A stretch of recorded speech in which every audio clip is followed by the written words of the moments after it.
We spend so much of our lives learning how to earn money, how to save it, how to invest it.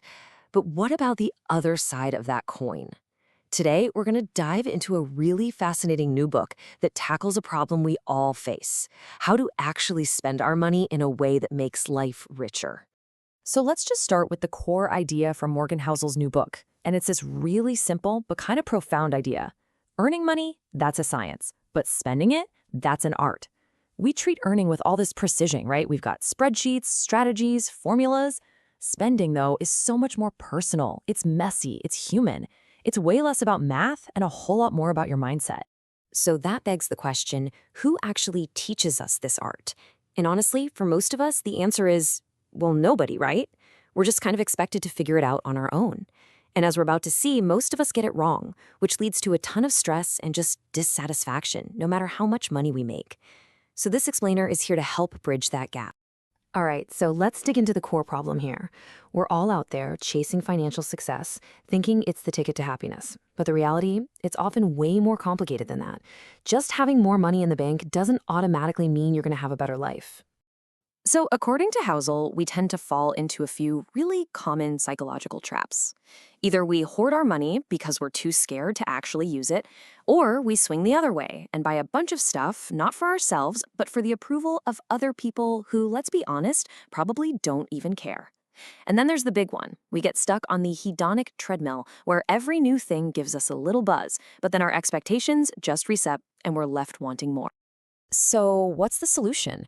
Well, Housel's new book offers a totally different way of looking at this. It's not some technical manual full of tax advice or stock tips. Think of it more like a philosophical guide to using money as a tool for a richer life, not just a sum scorecard you have to keep track of. Most of the finance books you pick up are all about tactics, math, spreadsheets. They treat money like it's an engineering problem. But Housel's approach, it's completely different. He uses psychology, amazing stories, and a deep focus on mindset to really explore the human side of money. It's all about the why behind our spending, not just the how. Okay, so the real heart of the book can be boiled down to three super powerful pillars. Now, these aren't strict rules. They're more like core principles to help guide your thinking. So let's break them down. First up, we've got the independence dividend. And trust me, this idea is a total game changer. It's not about having a flashy car or a giant house. The highest form of wealth is being able to wake up in the morning and say, I can do whatever I want today.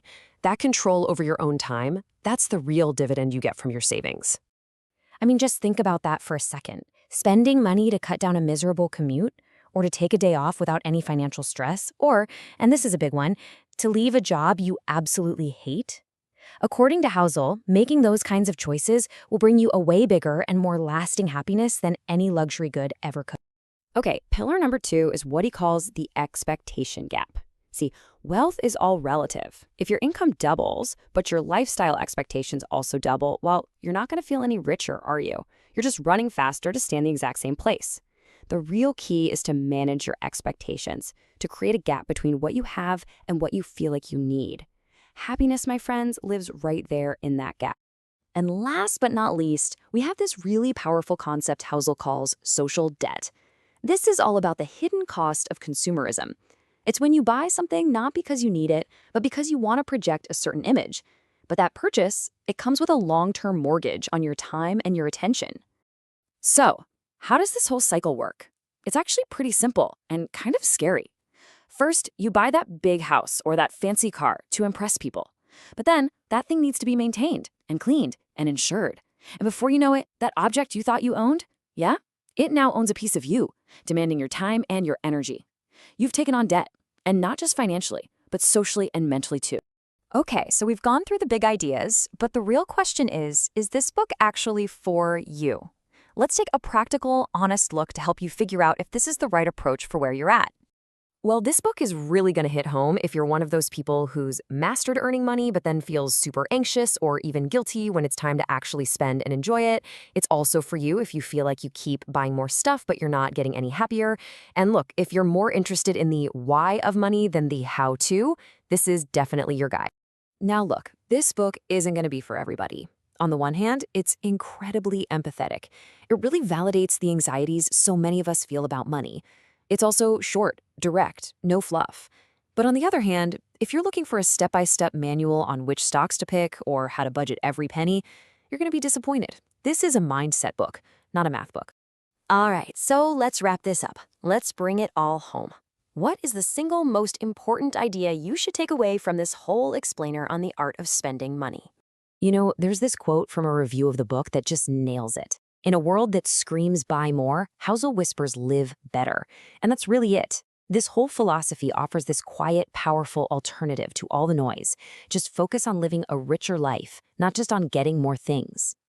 And that right there is the ultimate takeaway. The art of spending isn't about finding the cheapest price. It's about understanding the true value a purchase brings to your life. Does it buy you more time? Does it buy you more freedom? More incredible experiences with the people you love?